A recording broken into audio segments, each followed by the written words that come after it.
আমাদের কাছে অনেক ইমেল এসেছে, ফোন এসেছে। বিবেক তীর্থ কেন বন্ধ হয়ে গেল এই দুশ্চিন্তায়। বিবেক তীর্থ বন্ধ হয়নি। বিবেক তীর্থের ইউটিউব চ্যানেলে প্রতিনিয়ত যে ভিডিও আপলোড করা হতো সেইটি দীর্ঘদিন বন্ধ হয়ে রয়েছে। আসলে আমরা একটি বৃহত্তর কাজ শুরু করেছি।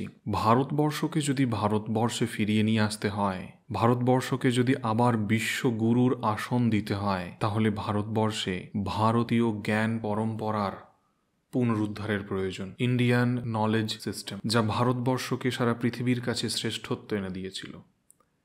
জাপান, চীন এবং আরও বিভিন্ন দেশ থেকে তখনকার সময়ে ভারতবর্ষে পড়াশোনা করার তাগিদে মৃত্যুকে পরোয়া না করে অজানা সমুদ্রের পথ, পাহাড়ের পথ, মরুভূমির পথ সব কিছুকে উপেক্ষা করে শুধুমাত্র ভারতবর্ষের জ্ঞান পাওয়ার তাগিদে কত মানুষ ভারতবর্ষে ছুটে এসেছিলেন।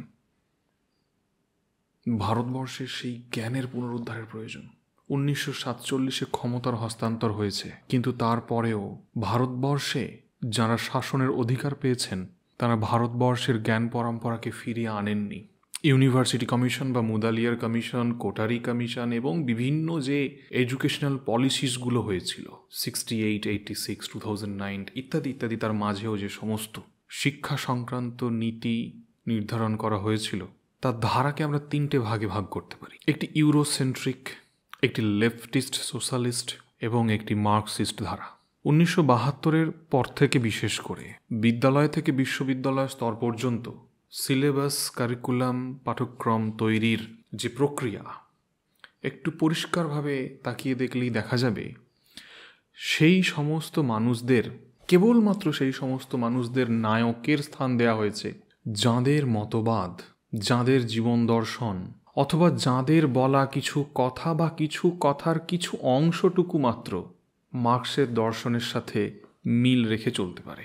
শিশুদের সামনে তাঁদেরকেই মনীষী হিসেবে দাঁড় করিয়ে রাখা হয়েছে যাঁদের লেখা বা যাঁদের জীবন দর্শন, যাঁদের জীবনের কাজ অথবা যাঁদের বাণী মার্ক্সের দর্শনের সাথে মিলে যায়।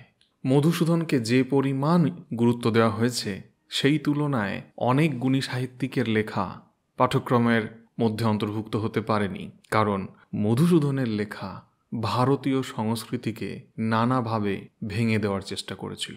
বিবেকানন্দের সম্পূর্ণ বাণী উল্লেখ না করে অত্যন্ত পরিকল্পিতভাবে গীতা পাঠ অপেক্ষা ফুটবল খেলা শ্রেয় এই কথাটিকে বারংবার ছাত্রদের সামনে তুলে ধরা হয়। স্বাধীনতা সংগ্রামের এমন একটি ইতিহাস রচনা করা হয় যেন ইংরেজরা ভারতকে শুধুমাত্র অর্থনৈতিকভাবে শোষণ করছিল বলেই ভারতীয়রা স্বাধীনতা সংগ্রামের জন্যে প্রাণ দিতে উদ্যত হয়েছিল। অথচ ভারতবর্ষে প্রথম স্বাধীনতা সংগ্রাম শুরু হয় ভারতবর্ষের সংস্কৃতির তাগিদে। ব্রিটিশরা ভারতবর্ষের সংস্কৃতিকে আঘাত করছিল। যখনই আমি একটি রাষ্ট্রের স্বাধীনতার ইতিহাসে অর্থনৈতিক শোষণকেই মূল বলে ধরে নেব, তখন বুঝতে হবে সেই দেশের নাগরিকরা শুধুমাত্র খাওয়া, ঘুম এবং বেঁচে থাকার তাগিদেই লড়াই করতে নেমেছিল। কিন্তু যখন একটি দেশের স্বাধীনতা সংগ্রাম সেই দেশের সংস্কৃতি, ভাষা, জীবনশৈলী, ধর্ম এইসবের জন্য আয়োজিত হয়, তখন বুঝতে হবে সেই দেশের নাগরিকরা শুধুমাত্র খাওয়া, পড়া, ঘুমানো এবং মৈথুনেই ব্যস্ত নয়, তার থেকে অনেক ধাপ উন্নত জীবনযাপনে তারা অভ্যস্ত ছিল। কিন্তু আমাদের শিশুদেরকে যে ইতিহাস পড়ানো হয় সে ইতিহাস থেকে এই সমস্ত সত্য বঞ্চিত। বারবার এই ধরনের বহু ইতিহাস, বহু তথ্য ভারতবর্ষকে কিভাবে আবার বিশ্বগুরুর জায়গায় নিয়ে যাওয়া যেতে পারে তার তথ্যসূত্র খুঁজতে ভারতীয় জ্ঞান পরম্পরার উপরে গভীর কাজ শুরু হয়েছে। যারা আমাদের সাথে এই কাজে ব্রতী হতে চান, আমাদের এখানে ইমেল আইডি দেওয়া রয়েছে, যোগাযোগ করবেন, আমরা ঠিক সময়ে আপনাদের সাথে যোগাযোগ করে নেব। কাজ করার যে বিশেষ জায়গাগুলি আমরা দেখতে পাই তাকে প্রথমেই কয়েকটা ভাগে ভাগ করে নেওয়া যেতে পারে।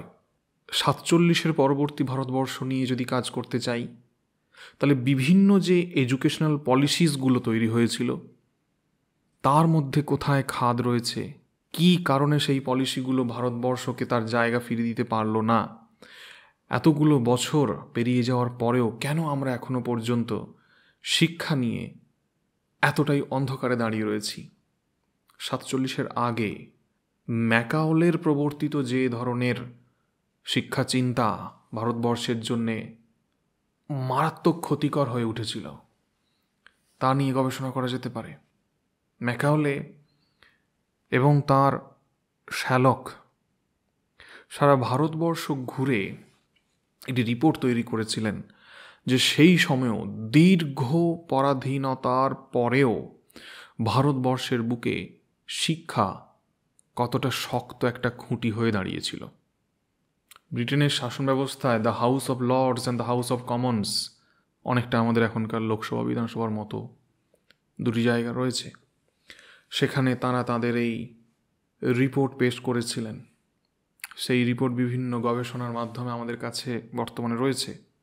ডিরোজিওর মুখ দিয়ে যে বলানো হলো, your forefathers are the fools, old fools, তা যে কত বড় প্রপাগান্ডা, এই রিপোর্টগুলিকে পড়লে একটা ধারণা পাওয়া যায়। কিভাবে ভারতবর্ষের মেরুদণ্ড ভেঙে দেওয়ার চেষ্টা করা হয়েছিল। পরবর্তী সময়ে ডিরোজিওর হাতে ইয়ং বেঙ্গল তৈরি করিয়ে কিভাবে ভারতবর্ষের সত্তাকে সমূলে বিনাশ করার চেষ্টা করা হয়েছিল তার ধারণা পাওয়া যায়। কিভাবে ভারতবর্ষের শক্তি, ভারতবর্ষের সংস্কৃত ভাষা, ভারতবর্ষের দর্শনকে সমূলে বিনাশ করার জন্যে কীরকম বিপজ্জনক পরিকল্পনা তৈরি করা হয়েছিল, সেই সংক্রান্ত গবেষণা করার অত্যন্ত প্রয়োজনীয়তা রয়েছে। বেশ কিছু তথ্য রয়েছে আমাদের কাছে। যদি তারও একটু আগে এগিয়ে যাওয়া যায়, বহু ইতিহাসবিদের কথায় তো পাওয়া যায় যে ভারতবর্ষ অত্যন্ত দরিদ্র দেশ ছিল, ব্রিটিশ ইস্ট ইন্ডিয়া কোম্পানি ভারতবর্ষকে উন্নত দেশ বানিয়েছে।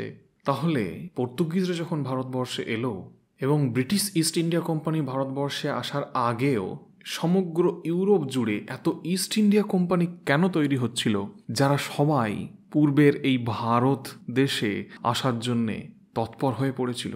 কোনো একটি দেশ, সেখানকার মানুষজনের যদি ক্রয় ক্ষমতাই না থাকবে, তাহলে এত দূর থেকে এত পণ্য বোঝাই করে এত বিপদ পেরিয়ে কেনই বা এরকম একটি দরিদ্র দেশে মানুষজন বাণিজ্য করতে আসবে? এই সংক্রান্ত গবেষণার এখন অনেক জায়গা রয়েছে।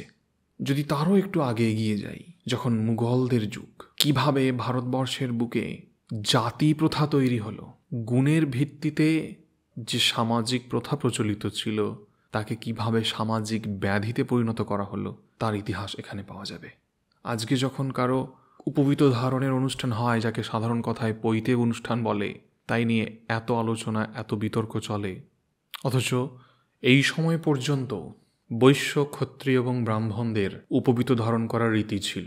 উপবীত কেন ধারণ করা হতো, তার পিছনের সামাজিক এবং সাংস্কৃতিক কী প্রেক্ষাপট রয়েছে, এই যুগে কেন উপবীত শুধুমাত্র ব্রাহ্মণদের কাছে অবশিষ্ট থেকে গেল, ক্ষত্রিয় এবং বৈশ্যদের উপবীত কেন ধীরে ধীরে ঠাকুর ঘরের কোনায় গিয়ে স্থান পেল, এই সংক্রান্ত গবেষণা করার অত্যন্ত প্রয়োজনীয়তা রয়েছে এবং বেশ কিছু তথ্য রয়েছে।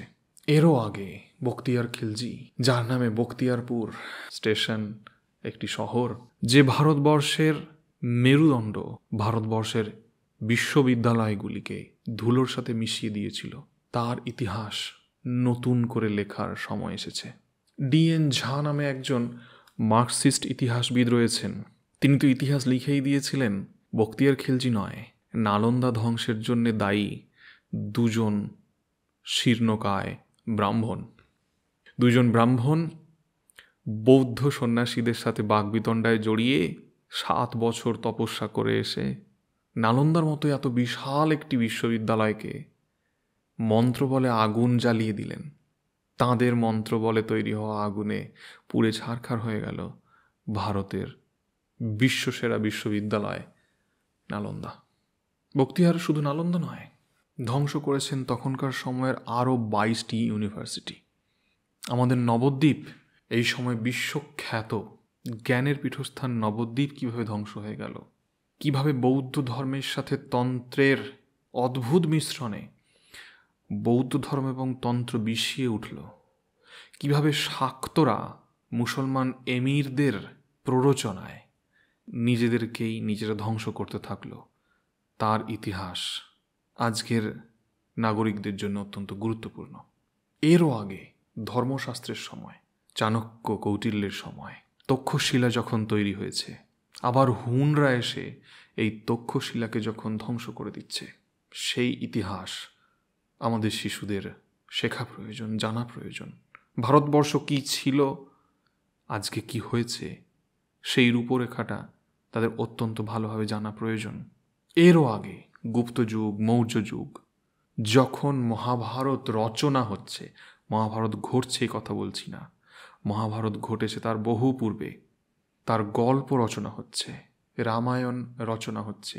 তাই যে মহাভারতের মধ্যে গীতার মতো এত গভীর দর্শনের বিষয়বস্তু রয়েছে, সেই মহাভারতের সাথে কিছু সামাজিক ওঠাপড়ার ঢেউ মিশে যাচ্ছে। কেন মহাভারত এত প্রক্ষেপ এলো?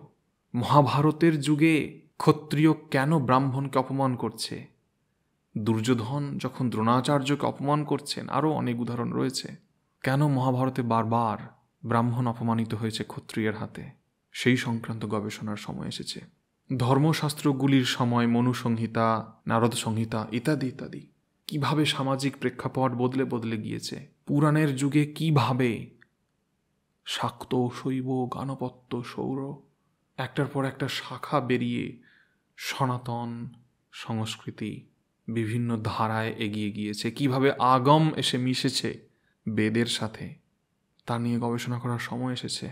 রাজা সিদ্ধার্থ কিভাবে গৌতম বুদ্ধ হয়ে উঠলেন, তিনি বহু জায়গায় বেদ থেকে দর্শন সংগ্রহ করে নিজের শিষ্যদের বাণী শোনালেন, আবার বহু জায়গায় কেন বেদের বিরোধিতা করলেন তা আমাদের শিশুদের জানার প্রয়োজন আছে। চার্বাকরা কিভাবে বেদের যুগের এই অসাধারণ সুন্দর সমাজ ব্যবস্থাকে ভেঙে দেওয়ার নিরন্তর চেষ্টা করে গেল, সেই ইতিহাসের গবেষণা অত্যন্ত প্রয়োজন। সনাতনের সূত্রপাত যে ব্রহ্ম থেকে, বেদের সেই ব্রহ্মকে কিভাবে ছোট করতে করতে, অপমান করতে করতে আজ ব্রহ্মার কোনো পূজাই হয় না, এর ইতিহাসও নতুন করে লেখার প্রয়োজন পড়েছে। আর্য কারা ছিলেন? আর্য কি কোনো জাতি? আর্য কি ইউরোপ থেকে আসা এক জাতি? প্রথম কথা, আর্য যদি কোনো জাতি হতো তাহলে আর্যদের কোনো লেখাতেই তাদের আবির্ভাব কোথা থেকে, তাদের আদি বাসস্থান কোথায়, তার কোনো উল্লেখ নেই। কেন? সত্যিই যদি তারা ভারতের বাইরে থেকে এসে থাকে তাহলে তাদের কোনো লেখাতেই তাদের আদি বাসস্থানের কোনো উল্লেখ নেই কেন? এবং দ্বিতীয় কথা, জাতি বলতে আমরা যা বুঝি তা যে আর্য নয়। আর্য মানে শ্রেষ্ঠ মানব সম্পদকে বোঝায়, যা রাষ্ট্রের জন্য উৎকৃষ্ট মানুষ।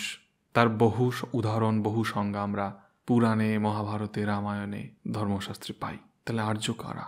বেদের সৃষ্টি কিভাবে হলো? এই সমস্ত কিছু নিয়ে নতুন করে গবেষণা করার অত্যন্ত প্রয়োজন। এই সমস্ত কিছু থেকেই ধীরে ধীরে উঠে আসবে ভারতীয় জ্ঞান পরম্পরার মূল ভিত্তি, যা আজকের দিনে অত্যন্ত প্রয়োজনীয়। ভারতবর্ষের শিশুদের জন্যে ভারতবর্ষের যে আদি সনাতন জ্ঞান পরম্পরা, তাকেই আবার ফিরিয়ে নিয়ে আসতে হবে। যারা লেখালেখি করতে চান, গবেষণা করতে চান, তারা এই ইমেলে যোগাযোগ করবেন। কিছু বিষয় এখানে উল্লেখ করছি, গবেষণার জন্য বিষয় নির্বাচন করতে সুবিধে হবে সেই আশা নিয়ে। বিদ্যালয়ে শিশুদেরকে কিভাবে রামায়ণ পড়ানো যেতে পারে, কিভাবে মহাভারত পড়ানো যেতে পারে, গীতা কিভাবে পড়ানো যেতে পারে, পঞ্চতন্ত্র কিভাবে শিক্ষায় সহায়ক হতে পারে, বেশ কিছু পৌরাণিক কাহিনী, কথা কিভাবে আজকের দিনের শিশুদের বিদ্যালয়ের শ্রেণীকক্ষে উপযুক্ত হতে পারে, প্রাচীন ভারতীয় রাজনীতি, অর্থনীতি এবং সমাজ বিজ্ঞান আজকের দিনে কিভাবে উপযোগী হতে পারে, প্রাচীন ভারতে যে মন্দির কেন্দ্রিক সমাজ ব্যবস্থা ছিল তা কতটা উপযোগী ছিল, আজকের দিনে তা কতটা উপযোগী হতে পারে, প্রাচীন যে বিশ্ববিদ্যালয়গুলি ছিল তার কাঠামো কীরকম, পাঠ্যক্রম কীরকম, পড়াশোনার পদ্ধতি কীরকম ছিল, শিক্ষার্থীদের জীবন এবং নিষ্ঠা কীরকম ছিল, সমাজে চতুরাশ্রম প্রথা ছিল তা কতটা গুরুত্বপূর্ণ হতে পারে আজকের এই বিশৃঙ্খল সমাজ জীবনে। পাশ্চাত্যের রাজনীতিবিদদের লেখা নিয়ে আমরা আমাদের শিশুদেরকে পড়ানোর চেষ্টা করি। কৌটিল্যের রাজনীতি এবং কূটনীতির শিক্ষা কতটা গুরুত্বপূর্ণ তা নিয়ে তুলনামূলক আলোচনা হতে পারে। গণতন্ত্র কি আমরা ব্রিটিশদের কাছ থেকে শিখেছি, নাকি তা আমাদের ভারতবর্ষে চিরকালই ছিল? কেমন ছিল তখনকার গণতন্ত্র? আজকের গণতন্ত্র কেন বারবার মুখ থুবড়ে পড়ছে? আমরা যাদেরকে নির্বাচন করে নিয়ে আসছি কিছুদিন বাদেই কেন দেখছি তারা প্রত্যেকেই অত্যন্ত অসৎ? আমাদের গণতন্ত্র কোথায় গাফিলতি তা খুঁজে পেতে প্রাচীন ভারতের গণতন্ত্র এবং সামাজিক কাঠামো নিয়ে আমরা আলোচনা করতে পারি। আজ আমরা ইকুইটি আর ইকুয়ালিটি নিয়ে কথা বলি, সমানাধিকার, মানবাধিকার। প্রাচীন ভারতীয় সমাজ ব্যবস্থায় তা কতটা উজ্জ্বলভাবে ছিল তা আমাদের আবার নতুন করে মনে করানোর প্রয়োজন আছে। আমরা ফেমিনিজম নিয়ে খুব কথা বলি, যেন এটা পাশ্চাত্য থেকেই আমদানি হয়েছে। নারীদের ক্ষমতায়ন, নারীদেরকে সমান অধিকার দিতে হবে। ভারতবর্ষে চিরকাল, প্রাচীন ভারতবর্ষে, যে ভারতবর্ষ বৈদেশিক আক্রমণে দূষিত হয়নি, সেই ভারতবর্ষে নারীদের অবস্থান কোথায় ছিল? বিস্তারিত গবেষণার নতুন করে প্রয়োজন রয়েছে। সামান্য কিছু নাম নিয়ে আমরা বারবার বলে চলি। ওই সামান্য কয়েকজন নারী কি, নাকি সম্পূর্ণ সমাজ ব্যবস্থার মধ্যে নারীদের জন্য আলাদা করে কোনো জায়গা দেওয়ার প্রয়োজনীয়তাই ছিল না? কারণ তারা সর্বদাই একটি পাখির দুটি ডানার মতো, পুরুষের মতো আরেকটি ডানা হয়েই ছিলেন। তা নিয়েও গবেষণা করার প্রয়োজন রয়েছে। বৈদিক যুগ কেন এত সুন্দর ছিল? সেখানকার জীবনশৈলী, 4টি বেদের নাম আমরা জানি। সেই বেদ কেন এত গুরুত্বপূর্ণ? তার ভেতরে কি আছে? আজকের শিশুদের জন্যে একটু সহজ করে, উপযুক্তভাবে তার উপস্থাপনার প্রয়োজন আছে। বিদ্যালয়ের জন্য ছোট ছোট কিছু কোর্স ডেভেলপ করা যেতে পারে। বিভিন্ন মন্ত্র, তার যে ভাইব্রেশন তৈরি হয়, সেই ভাইব্রেশনের কি গুণ, তা আমাদেরকে ধ্যান করতে, একাগ্রতা নিয়ে আসতে কিভাবে সাহায্য করতে পারে, তার জন্য একটি ছোট কোর্স তৈরি করা যায়। ব্যক্তিত্বের বিকাশের ক্ষেত্রে মন্ত্র কিভাবে সাহায্য করতে পারে, উপাসনা, একাগ্রতার জন্য কিভাবে মন্ত্র সাহায্য করতে পারে, শরীরকে সুস্থ রাখতে, চনমনে রাখতে কিভাবে মন্ত্র সাহায্য করতে পারে।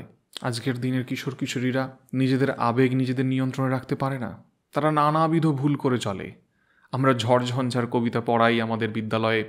18 বছর বয়স, তার ব্যাখ্যা করতে গিয়ে আমরা শিশুদের ভেতরের যে অস্থির চিত্তকে আরও বেশি জাগিয়ে তুলি। কারণ এটাই স্বাভাবিক, তারা অস্থির হয়ে থাকবে, তারা ভুল করবে, এটাই স্বাভাবিক। এটা বলে তাদেরকে আরও বেশি উদ্দীপনা দিই। তাদের এই অস্থির চিত্তকে আমরা কিভাবে একটি নিয়ন্ত্রিত সুস্থ চিত্তে পরিণত করতে পারি, তার জন্য মন্ত্র কিভাবে কাজে আসতে পারে, বৈদিক মন্ত্র, তার উপরে শর্ট টার্ম কোর্স তৈরি হতে পারে। যোগ যেন একটা ব্যায়াম হয়ে গিয়েছে। বিদ্যালয়গুলিতে যোগ রয়েছে, তা ফিজিক্যাল এডুকেশনের সাথেই সমতুল্য হয়ে কোনোভাবে একটি ব্যায়ামের ক্লাস হয়। কিন্তু যোগ কত গভীর, তার আরও একটু বেশি বিস্তারিত আলোচনার প্রয়োজন রয়েছে। গীতা সবাই শুনেছি, কিন্তু এই গীতা এমন একটি বই, এমন একটি গ্রন্থ, যে ব্যক্তি গীতাকে যে চোখে দেখে, যেভাবে তাকে পাঠ করবে, সে সেই ধরনের একটি ছবি পাবে। একজন শয়তান যদি গীতা পাঠ করে, সে তার মধ্যে শুধু শয়তানই খুঁজে পাবে। একজন সাধু যদি গীতা পাঠ করে, তার মধ্যে সে সাধনা খুঁজে পাবে।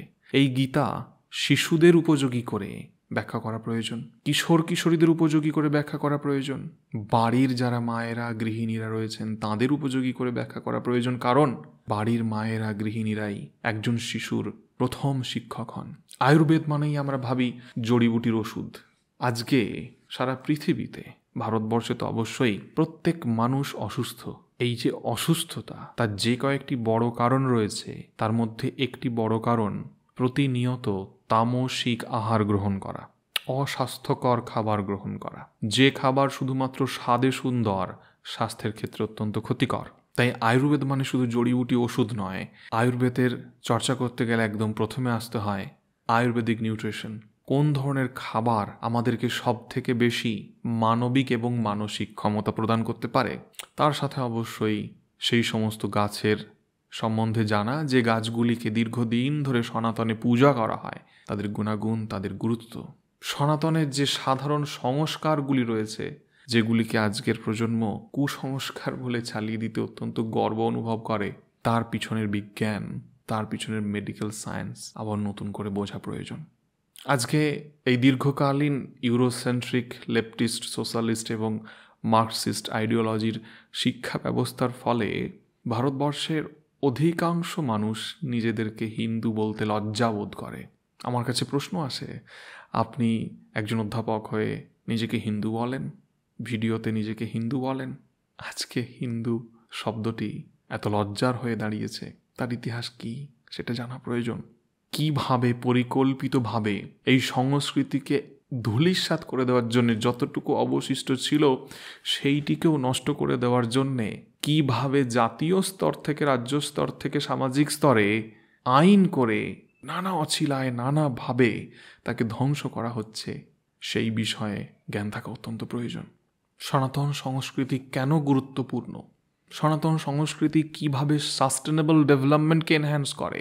আমরা সারা বছরে একবার পরিবেশ দিবস পালন করে হই হই করি। সনাতন সংস্কৃতি প্রতিনিয়ত পরিবেশ দিবস পালনের এক অভ্যাসের নাম।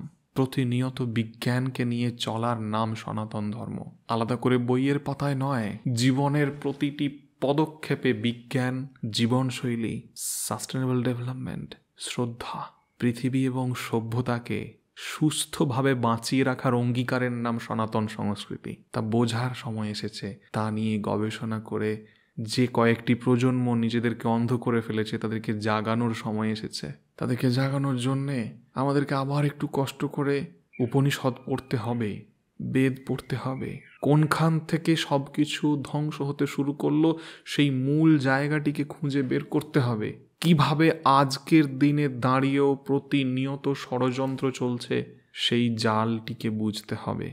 যারা সাথে থাকতে চাইছেন নিচের ইমেলে যোগাযোগ করবেন। নমস্কার।